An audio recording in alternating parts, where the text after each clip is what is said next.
Oi, oi, Pai do Senhor Jesus. Estava meditando em uma palavra para que eu pudesse, neste momento, trazer para mim, para você.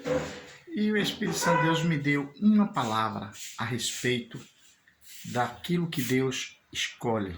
Se você tem promessa e Deus te escolheu, não adianta ninguém se levantar, porque a palavra de Deus está confirmada sobre mim e sobre você. A Bíblia fala no capítulo 17 de Números a respeito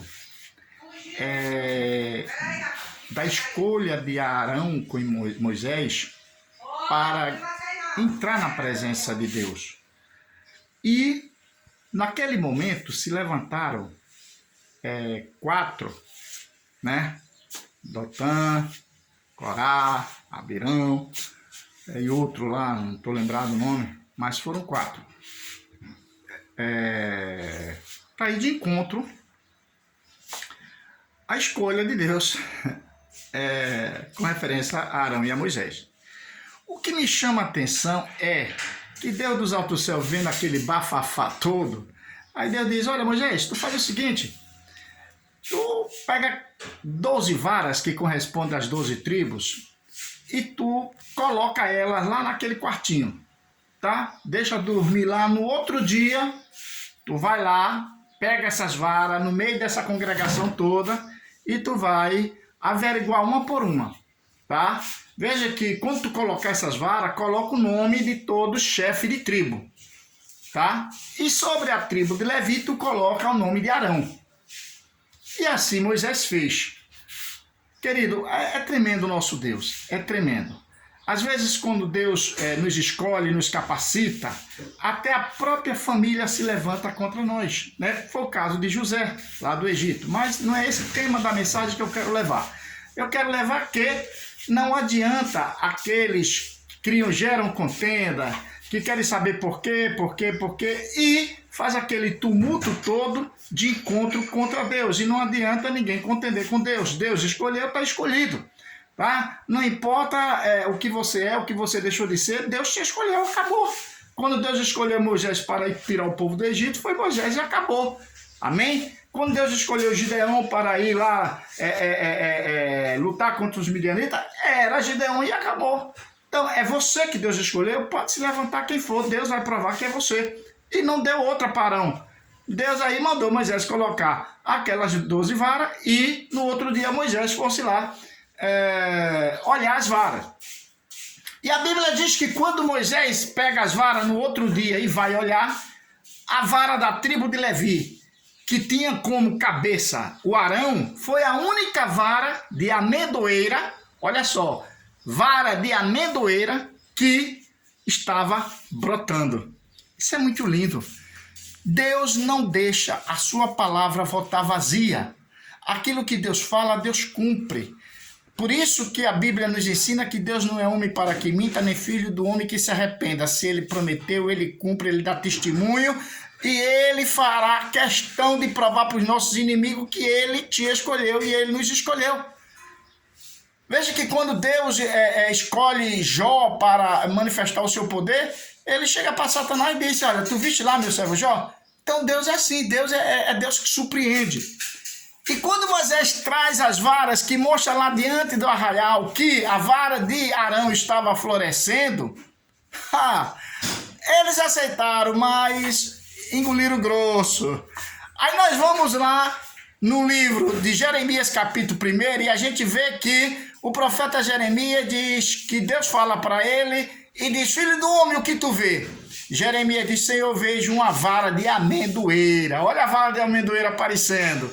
Aí Deus fala para Jeremias: viste bem, meu filho, porque eu zelo com a minha palavra para cumprir.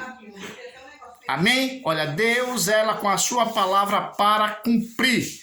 Então, assim como Deus escolheu Arão para ser representante do povo, Deus zelou com tudo, com suas escolhas, com a pessoa, para cumprir os desejos do coração de Deus. Não adianta o homem se levantar, não adianta ninguém se levantar, porque os desígnios de Deus, esse é o que prevalece na minha e na tua vida. Você imagine a vergonha que ficaram lá, Dotã, Corá e os outros, Gerson, né? Em ver 250 homens que eles escolheram para ir de encontro a Deus e de encontro a Moisés e Arão. Digo a Deus porque Arão e Moisés eram escolhidos de Deus, e mexer com o escolhido de Deus é mexer com Deus.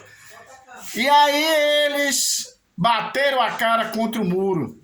Eu aprendo com isso, querido, que quando Deus nos escolhe, você tem a certeza de uma coisa: vai se cumprir, tem que se cumprir. Não adianta o inimigo se levantar, não adianta ele gerar uma situação difícil, porque mesmo se arrastando aquele vaso, aquele escolhido, ele vai chegar no lugar determinado por Deus. Jó, mesmo se arrastando com aquelas feridas no corpo, enfrentou os amigos, enfrentou sua mulher, mas ele bradou, ele disse: eu sei que o meu Redentor vive e por fim se levantará para fazer justiça. E Deus se levantou Jó da cinza e do pó, levantou Jó da cinza e do pó para cumprir o desígnio dele na vida dele. Tá? Então, eu quero dizer para ti, querido, você tem promessa? Não se perturbe. Está passando por adversidade, mas a promessa de Deus é quem está lhe sustentando. Está passando pelo deserto, mas a palavra e a promessa de Deus é quem está lhe sustentando. Está passando pelo vale, mas a promessa e a palavra de Deus é quem está nos sustentando. Porque a Bíblia nos ensina que todos os outros que passaram antes de nós passaram por situações adversas, mas Deus honrou com a sua palavra e cumpriu. José foi perseguido, José tinha promessa, mas aí a pergunta: mas como é que pode? Como é que pode uma pessoa que tem promessa sofrer tanto? Como é que pode uma pessoa que tem promessa passar por situações adversas? Tenha certeza, passa, mas vence. Veja que José passou por aquela luta, foi jogado no poço, foi vendido como escravo. Quando Deus levanta ele, levanta e coloca no posto de governador. Né? Jó, ele perdeu tudo, perdeu os amigos, perdeu tudo, perdeu seus filhos, perdeu sua riqueza, mas quando Deus levantou Jó, retornou, restituiu tudo em dobro. Deus continua sendo o mesmo, né? Ele mandou uma mensagem lá pelo profeta Malaquias, disse: diga ao meu povo que eu não mudo. Deus continua o mesmo na minha e na tua vida. Deus continua com as mãos estendidas para nos abençoar, para cumprir com a sua promessa, ainda que a gente acha que ele é tardio. Não, mas ele chega na hora e no tempo dele.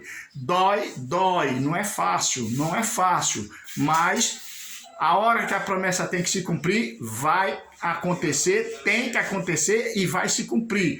Imagine, a gente falando assim aleatoriamente, foi fácil para Moisés e para Arão. Não foi não. Afinal de contas foram 250 homens, né, dominados por 4 contra Arão e Moisés. Imagine na frente ali dele 250 homens. É muita gente. Né? Mas Deus assim protegeu, Deus assim deu autoridade para que a palavra dele se cumprisse e se cumpriu. E mais uma vez o diabo, aquele que levanta contenda, aquele que levanta ódio, aquele que levanta inveja, aquele que levanta o soberbo, ele abate. Então aquela tribo de Dotã, de Corá, foi abatido com a resposta de Deus. E é mediante uma palavra dessa, querido, para finalizar, é que nos dá alento, é que nos dá ânimo, é que nos estimula a crer e continuar lutando, porque quando a gente abre a palavra de Deus e encontra uma leitura dessa mostrando o que Deus fez para o seu povo, eu estou aprendendo que Deus vai fazer também na minha e na tua vida, porque as promessas dele estão de pé e há de se cumprir, queira Satanás ou não, porque Deus, ele não quer nada para si, ele é dono do ouro e da prata, e ele quer que eu e você, que somos servos, venhamos ser agraciados com as suas promessas, amém? Que Deus em Cristo te abençoe, te prepara, porque ainda que as lutas venham, não esquece que o Deus que abateu a tribo de Corá e Dotã provou para ele que a vara que floresceu foi a de Arão, e lá quando ele pergunta para Jeremias: o que vê, meu filho? Que ele disse: vejo uma vara de amendoeira, e ele responde: viste bem, meu filho, porque eu zelo com a minha palavra para cumprir.